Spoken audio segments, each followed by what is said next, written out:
can we please welcome our feature presentation, Bradley Harris, PhD, the Assistant Professor of the College of Engineering and Computer Science with UTC. So Bradley, I'll hand it over to you. Thank you, Angela. So I am an assistant professor in chemical engineering here at UTC. And what I wanted to talk to you today is about the importance of sustainability in engineering. So that's a big topic of a lot of the research areas and opportunities that you'll find in our department here on campus. Next slide, please. So, chemical engineering at UTC, why choose us? So we're focused not only on what we'd call the traditional chemical engineering disciplines, but also emerging areas. So when I say traditional, I'm talking about thermodynamics, reactors, separations, controls, a lot of the same things you would have learned about if you got an undergraduate degree in chemical engineering, but we're going to take it to that next step. But more importantly, we're going to talk to you and teach you and give you valuable research skills in these new areas like sustainability and biopharmaceuticals and refineries and nanomaterials. So those are some of the areas that you're going to learn about. It's really where chemical engineering is starting to spread out to as we try to address the world's needs moving forward. Next slide, please. Yep, so sustainability engineering. What do I mean by that term? So I've given you a definition here coming up next. So when we say sustainability engineering, we say designing processes and systems such that they use energy and resources sustainably. Well, that sounds great and all, but what exactly does that mean? When I say sustainably, I mean in a way or at a rate that you're not using up finite natural resources or damaging the environment. That's what we mean by sustainability. And I borrowed this nice graphic from the source shown below to kind of illustrate that point. We always talk about the food, energy, water nexus. The idea there is that anytime that you're trying to use some bio source for energy, you're drawing from finite water and food resources. They're all interconnected. It's like a circle of life. If you want to go back to Lion King, put a little plug in there like that. If you do one, you take away from another. That's really the whole point. And so you have to consider all these finite assets, demand and supply, and that's really what sustainability engineering is all about.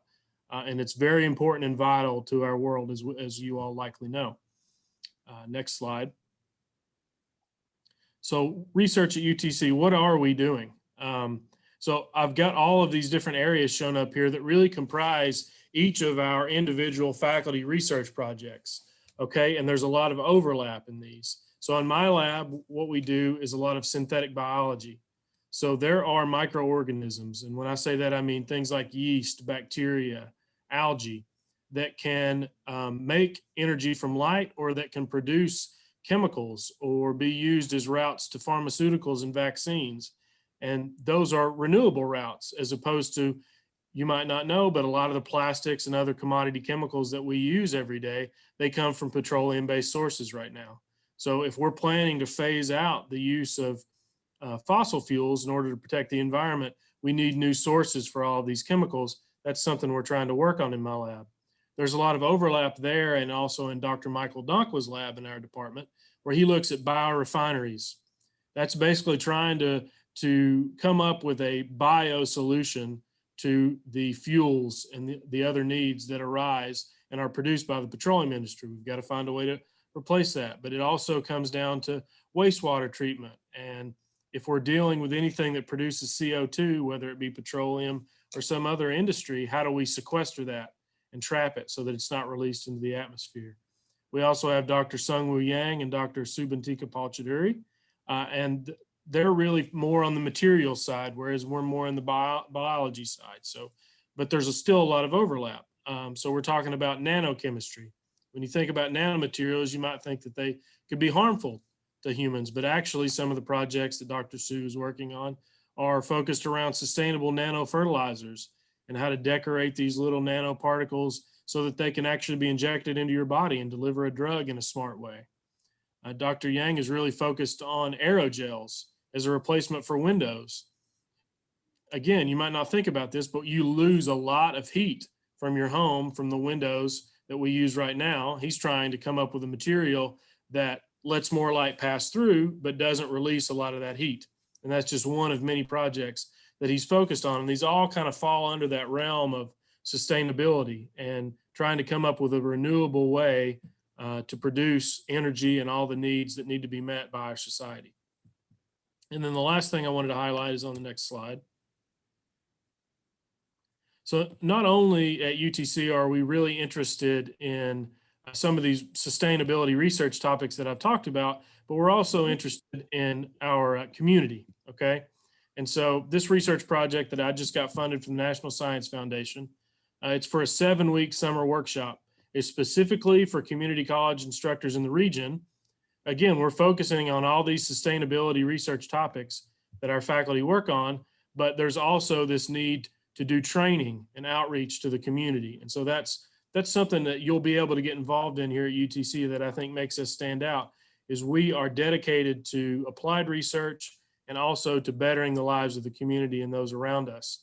And so you'll find that we're always trying to find novel ways to package our research in such a way that we benefit the community. And this project is a highlight of something like that. So I hope you'll consider UTC Chemical Engineering for your graduate degree needs. And that's all I've got. I will turn it back over to Angela. Right. So before Angela pipes in, Dr. Harris, I had a quick question for you. What in the current context and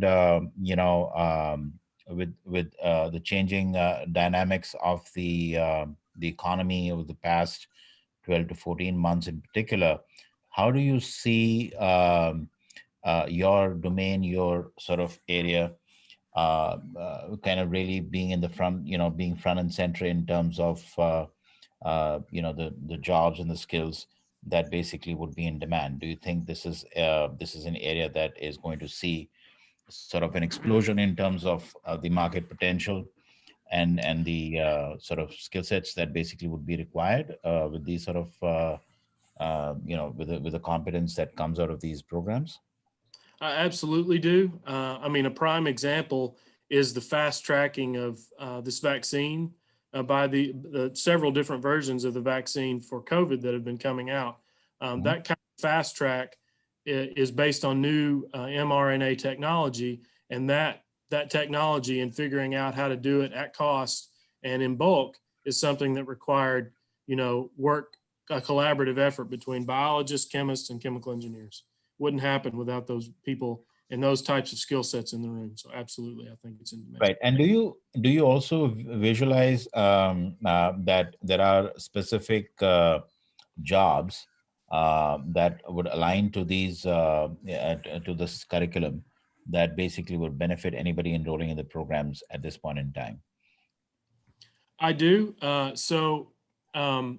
master's degree in chemical engineering is going to be something that's in high demand and is going to, in particular in the industry you're talking about, like a project manager position in research and development for different companies. That could be somebody like Pfizer, AstraZeneca, but also some of the bulk chemical companies like Dow, or more locally, Eastman Chemical Company.